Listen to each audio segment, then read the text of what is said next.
Hello everyone, welcome back to my channel. तो भाई कल की क्लास में हमने क्या पढ़ा था? हमने पढ़ा था संसद के, हमें संसद क्यों चाहिए। ठीक है, संसद में क्या होता है। तो हमने कल संसद के बारे में पढ़ा था। पॉलिटिकल साइंस का क्लास 8 की पॉलिटिकल साइंस है, जिसका चैप्टर 3 है, जो कि हमने कुछ आधा जो चैप्टर था वो देख लिया था। आज जो देखेंगे वो है हम संसद के कार्य। भी संसद जो चुनकर आते हैं, जो सांसद मतलब लोग एमपी है जो जिनको सांसद बोला जाता है, कि वो चुनकर कैसे आए थे वो हमने देख लिया था। अब चुनाव होने के बाद जब वो सांसद आते हैं तो उनको क्या क्या काम करने पड़ते हैं, आज की क्लास में देखते हैं हम ये। तो सबसे पहले क्या है कि राष्ट्रीय सरकार का चुनाव करना। भाई सांसद जो बन गए मतलब के, तो वो राष्ट्रीय सरकार का, भाई नेशनल लेवल की सरकार का क्या करेंगे, सबसे पहले तो चुनाव होगा। तो भारतीय कैसे होता है ये देखते हैं। भारतीय संसद में राष्ट्रपति और दो सदन होते हैं। ठीक है, राज्यसभा और लोकसभा देखा था हमने। लोकसभा चुनाव के बाद ये हमने देखा था कि कितने कितने इनमें सदस्य होते हैं। इसमें 545 होते हैं सदस्य, ठीक है, लोकसभा में, और इसमें होते हैं 245 राज्यसभा में। ठीक है, लोकसभा चुनाव के बाद सांसदों की एक सूची बनाई जाती है। तो भाई जो लोकसभा होती है ना, लोकसभा, उसमें सीधा राज्य विधानसभा की तरह ही लोग चुनकर आते हैं। ठीक है, लोगों की सभा, लोकसभा मतलब लोगों की सभा, जो कि डायरेक्ट लोगों के द्वारा निर्वाचित सदस्य उसमें चुनकर आते हैं। राज्यसभा होते हैं जो राज्यों के होते हैं। ठीक है, उसमें डायरेक्ट जनता के द्वारा नहीं आते, उसमें राज्यों के प्रतिनिधि आते हैं, जो पहले राज्यों में राज्य में आ चुके हैं, राज्य विधानसभा में जो आ चुके हैं पहले, वहां से निर्वाचित सदस्य आते हैं राज्यसभा में। और लोकसभा में आते हैं कि डायरेक्ट लोगों के मतदान के द्वारा आते हैं। ठीक है, तो ये याद रखना। तो जो लोकसभा में जो लोग आए हैं, क्योंकि वो डायरेक्ट लोगों के द्वारा चुनकर आए हैं, तो सरकार बनती है उनके बेस पर। ठीक है, तो उन सांसदों की पहले सूची बनाई जाती है। इससे पता चलता है कि किस राजनीतिक दल के कितने सांसद हैं। यदि कोई राजनीतिक दल सरकार बनाना चाहता है तो उसे निर्वाचित सांसदों में बहुमत होना चाहिए।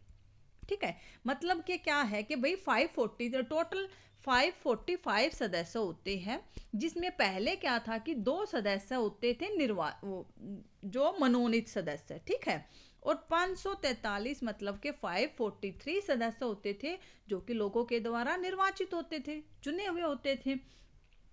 तो उन 545 जो सदस्य होते थे, अब तो ये हटा दिया गया है। ठीक है, अब 545 ही होते हैं और टोटल निर्वाचित ही होते हैं अब। ठीक है, अब जो 2 मनोनीत सदस्य थे उनको हटा दिया गया है, बता रहे हैं। ठीक है, तो पहले क्या था कि भी जो 545 जो सदस्य थे, निर्वाचित जो सदस्य थे, तो उसमें बहुमत होना चाहिए। इसका मतलब कि भाई बहुमत हासिल करने के लिए लोकसभा में किसी भी दल के पास कम से कम 272 सदस्य होने चाहिए, तभी तो वो 50% से उसमें आएगा, 50% अब वो। ठीक है, तो संसद में बहुमत प्राप्त करने वाला दल या गठबंधन का विरोध करने वाले सभी राजनीतिक दल विपक्षी दल कहलाते हैं। आपसे पूछा जा सकता है भाई विपक्षी दल कौन होता है, गठबंधन क्या होता है, तो ये चीजें याद रखना। फिर कार्यपालिका का चुनाव करना लोकसभा का एक महत्वपूर्ण काम होता है। मतलब कि क्या आपने अभी क्या समझा कि भाई जैसे 543 सदस्य में से कितना होना चाहिए बहुमत, 272। ठीक है, जिस दल के पास, जिस भी राजनीतिक दल, चाहे वो कांग्रेस हो चाहे वो बीजेपी हो, तो उनके पास अगर 272 हो गए तो उनका क्या हो गया भाई, बहुमत हो गया। सरकार किसकी बनेगी फिर, बहुमत वाले की। ठीक है, अगर इतने सदस्य नहीं होते, भाई जरूरी नहीं है कि 272 हो जाए, इससे कम भी हो सकते हैं, इससे ज्यादा भी हो सकते हैं।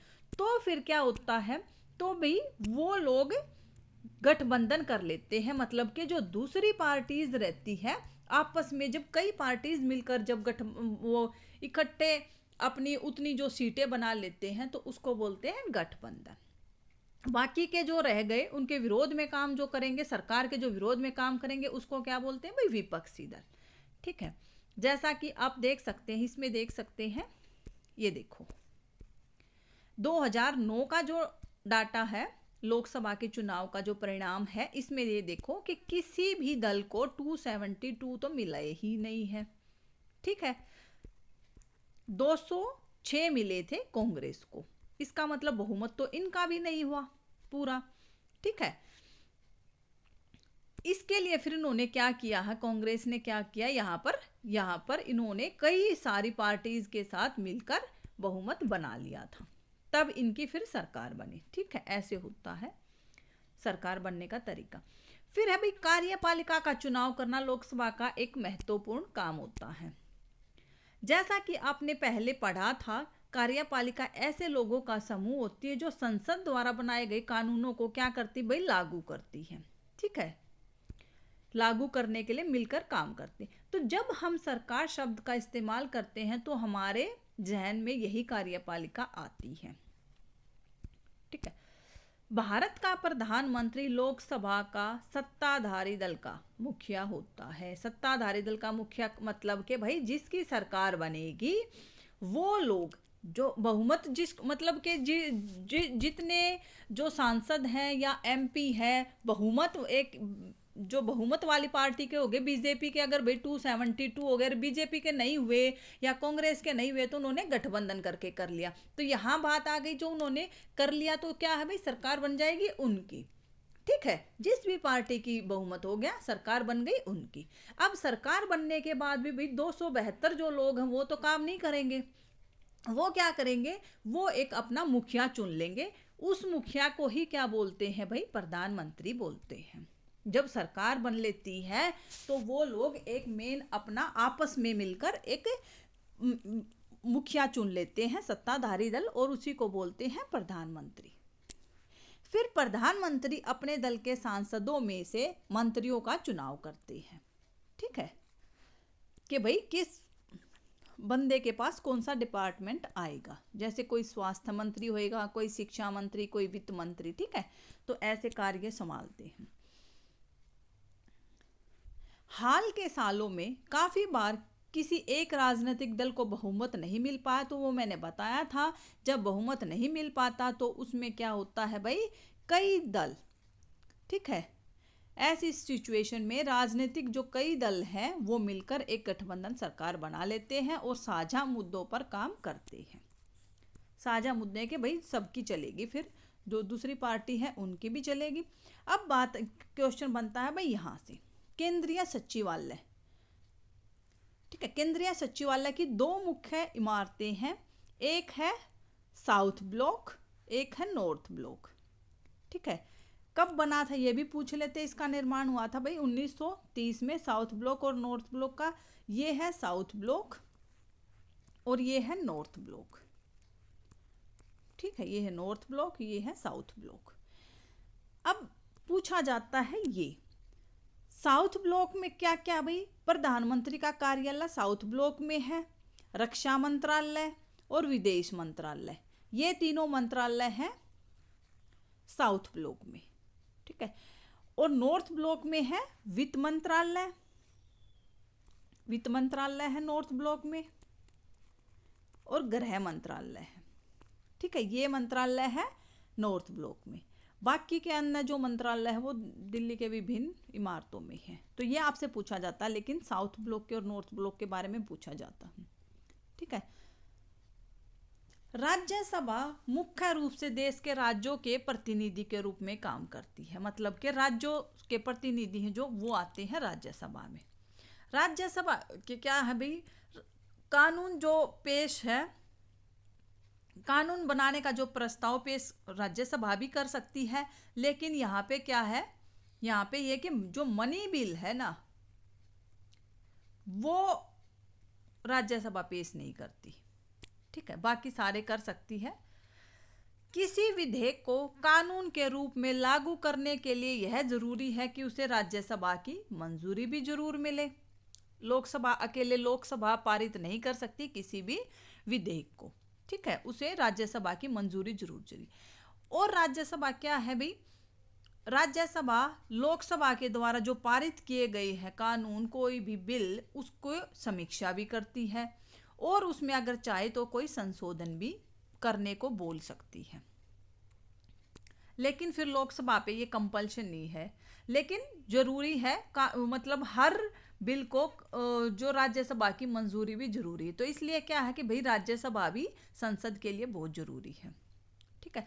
राज्यसभा में 233 जो सदस्य हैं वो निर्वाचित होते हैं और 12 जो सदस्य हैं वो उपराष्ट्रपति के द्वारा मनोनीत किए जाते हैं। दूसरा काम क्या है भाई संसद का, सरकार को नियंत्रित करना, मार्गदर्शन देना और जानकारी देना। अब ये कैसे है, हमने क्या पढ़ा था भाई, सारे जो सांसद चुनकर आते हैं उसके समूह को ही क्या बोलते हैं, संसद बोलते हैं। तो सभी में से जो मेजोरिटी राजनीतिक दल था उसने तो बना ली सरकार, तो बाकी क्या क्या रह गए भाई, बाकी के भी तो सांसद रह गए, तो संसद में तो टोटल है, ठीक है, इनकी तो बन गई सरकार, ठीक है। बाकी के जो ये रह गए हैं, इधर जो रह गए हैं वो भी है ना बहुमत, उसमें तो विपक्ष में तो वो क्या रह गए, वो विपक्ष के रह गए, ठीक है।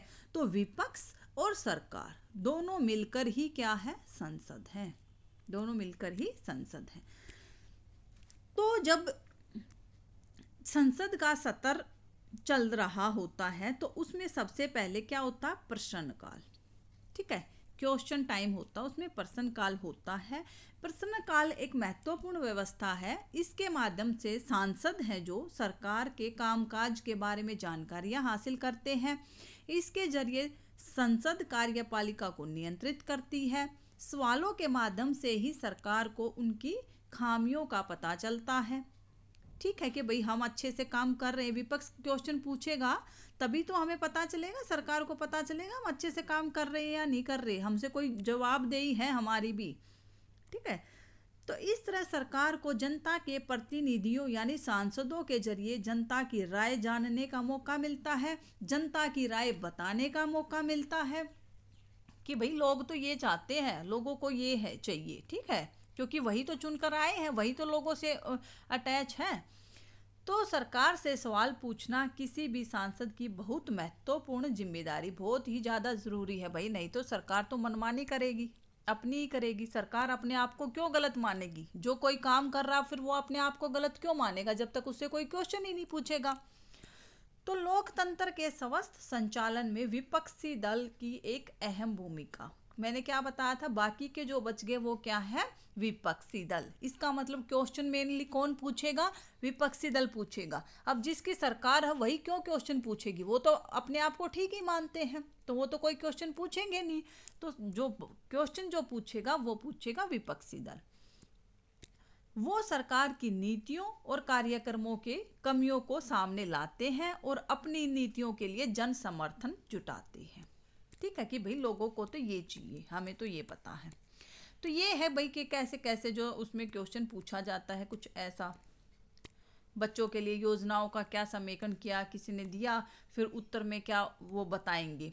उत्तर में क्या है कि भाई अगर हम क्वेश्चन, जो विपक्षी दल है अगर सरकार से क्वेश्चन पूछता है कि भाई आपने इस चीज के लिए, इस मुद्दे के लिए क्या किया, तो अगर उन्होंने कुछ किया है तो वो बताएंगे हमने ये किया है, नहीं किया तो ये बोलेंगे कि हमने ये सोचा है, अब हम ये करने वाले। इससे क्या है कि भाई पता चल जाता है। सांसदों के प्रश्नों से सरकार को भी महत्वपूर्ण फीडबैक मिलता है, ठीक है। इसके चलते सरकार चुस्त रहती है कि भाई आपसे कोई पूछ सकता है, ठीक है। इसके अलावा वित्त से संबंधित सभी मामलों में संसद की मंजूरी सरकार के लिए बहुत महत्वपूर्ण है, ठीक है। नहीं तो ऐसा नहीं कि भाई जिसकी सरकार है वो सारा बजट अपने ये सोचे कि भाई मैं 5 साल में मैं सब कुछ फूक फाक के चला जाऊंगा, मैं सब कुछ ग्रोथ करके दिखा दूंगा आगे। तो क्या है कि भाई बजट का भी उनको देना पड़ता, ब्यौरा देना पड़ता है सरकार को, बाकी के जो और सांसद विपक्षी दल जो बच गया उनको भी ब्यौरा देना पड़ता है, ठीक है।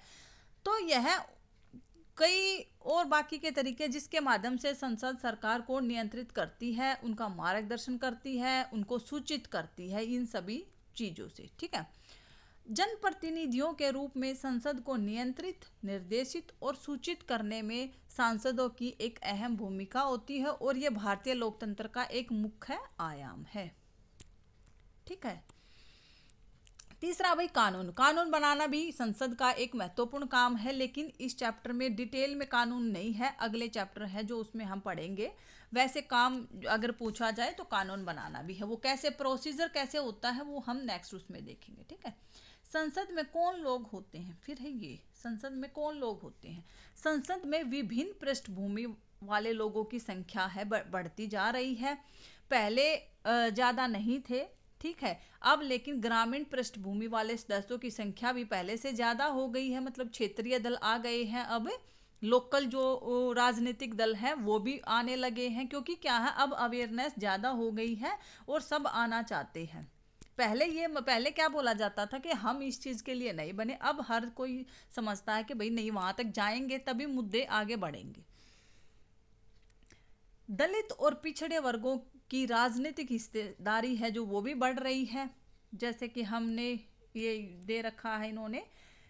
ठीक है, देखो पहले क्या था, 1951 में 61% के आसपास लोग मतदान करते थे, अभी देखो 67% के आसपास लोग मतदान, तो क्या है कि भी वोटिंग सिस्टम भी क्या है, बढ़ रहा है।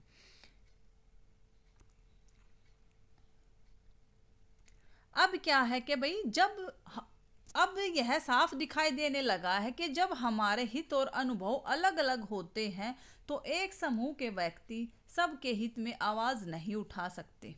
ठीक है भाई, देखो हर समुदाय की कुछ जरूरतें अलग होती है, हर कास्ट की कुछ जरूरतें अलग होती हैं। जो पिछड़े वर्ग है उनकी समस्याओं को पिछड़े वर्ग ही समझ सकते हैं। ठीक है, आगे आने वाले जो अपने आप को समृद्ध वर्ग मानते हैं वो उनके पिछड़े वर्गों की जो प्रॉब्लम है वो नहीं समझ सकते हैं। तो इसी चीज के ध्यान में रखते हुए संसद में कुछ सीटें क्या कर दी गई है, आरक्षित कर दी गई है, जैसे कि एससी के लिए, अनुसूचित जातियों के लिए भी, अनुसूचित जनजातियों के लिए भी, तो इनके लिए क्या कर दिया गया, आरक्षित। ऐसा इसलिए किया गया है ताकि इन चुनाव क्षेत्रों में केवल दलितों और जो आदिवासी लोग हैं उम्मीदवार है वही जीते और वही संसद में उनकी हिस्सेदारी हो। वही उनसे क्या उम्मीद की जाती है कि ये लोग दलितों की और आदिवासियों की जिंदगी से जुड़े मुद्दों को अच्छी तरह संसद में उठा सकते हैं। ठीक है, इसी प्रकार हाल ही में महिलाओं के लिए भी सीटों के आरक्षण का सुझाव पेश किया गया है। इस सवाल पर बहस अभी भी जारी है। वैसे 60 साल पहले क्या था, संसद में केवल 4% महिलाएं थी, आज वो 11% तक पहुंची हैं। लेकिन क्या अब हमारी जो पॉपुलेशन क्या है भाई, अगर 50% भी माने, पहले तो ज्यादा ही थी कम से कम, तो 50-50 का भी माने, जब 50% हमारी जो जनसंख्या है वो पुरुष और स्त्री की है, तो जो सीटें हैं वो 11% ही क्यों हैं भाई, कम से कम जनसंख्या के अकॉर्डिंग तो होनी चाहिए ना, ज्यादा नहीं हो तो 50% तो होनी ही चाहिए। ठीक है, तो लेकिन क्या है कि भाई इस चीजों में ये क्या है अभी भी चल ही रहा है। इस तरह के मुद्दों की वजह से आज हमारा देश कुछ ऐसे मुश्किल और अनसुलझे सवालों से जूझ रहा है कि क्या हमारी लोकतांत्रिक व्यवस्था वाकई अभी भी प्रातिनिधिक है। ठीक है,